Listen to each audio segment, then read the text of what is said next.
could be allocated for new construction. However, there were comparatively few advanced placement students, and they did wind up in many of the same classrooms. "You know I'm not a big fan of Betty's," Cal said, drawing her back to the problem at hand. "An understatement, I'm sure," Laura replied, not allowing herself even a tiny smile over Betty's futile attempt to get Cal fired several years earlier for dating the older, divorced mother of one of the baseball players he coached. Most of the community and the school board had rallied behind Cal. He and Maddie were now happily married and the parents of 2 kids of their own. The son who'd brought them together was a star pitcher for Atlanta. "Definitely an understatement," he agreed. "My point is that she needs to know when there's a problem like this. As I know all too well, she's a stickler for the rules, including a few that are more in her head than on the books. Despite our issues, I do know she cares about the kids.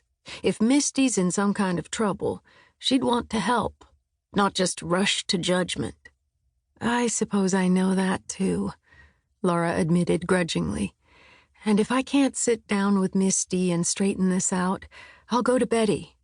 Bottom line, though, I'd rather not involve her if I can avoid it.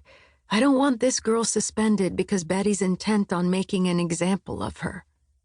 She gave Cal a wry look. "You know firsthand that's her style.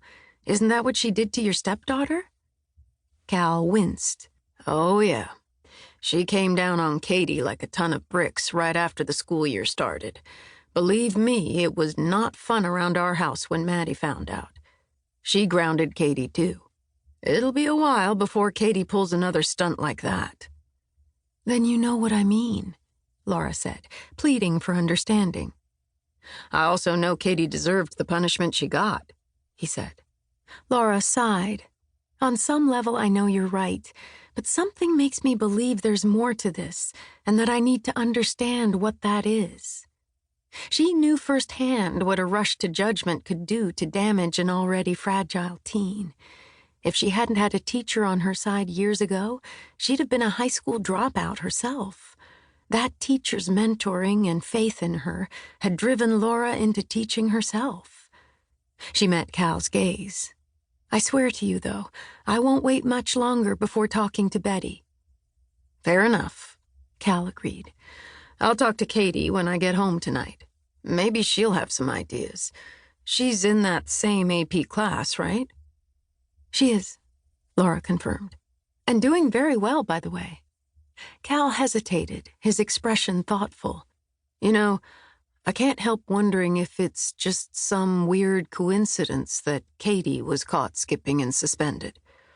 At the same time, she flatly refused to say why she was doing it, but she must know if there's some sort of dare the girls are taking to see if they can skip without getting caught." "I remember being shocked about Katie's behavior, but I hadn't put it together with what's going on with Misty," Laura said, intrigued by the possibility. "Do you really think it could be a game to them, even with suspension as a consequence?" Cal shrugged. "Kids that age don't always look ahead to the consequences. I doubt that Katie did. I can think of a few times over the years when the seniors have dared the younger students to do some pretty crazy stuff. Usually, though, it happens at the end of the year, when they figure the rules are more relaxed and graduation's just around the corner. Still, I wouldn't rule out some kind of informal hazing activity." Laura shook her head. "I'd expect this kind of behavior from the usual troublemakers, but kids like Katie and Misty? It's a shock." "I'll do what I can to help you get to the bottom of it," Cal offered. "Kids tend to see and hear things we miss. If Katie's picked up on something, I'll let you know. The guys in the locker room occasionally let something slip too, so if there are rumors around here, I eventually hear most of them." Laura nodded. "Thanks, Cal. I'd appreciate it." "I'll keep my eyes and ears open, too," Nancy promised. "Any insights would definitely be welcome. I know I can't put off talking to Betty forever," Laura said. "I think I'll scout around right now and see if I..."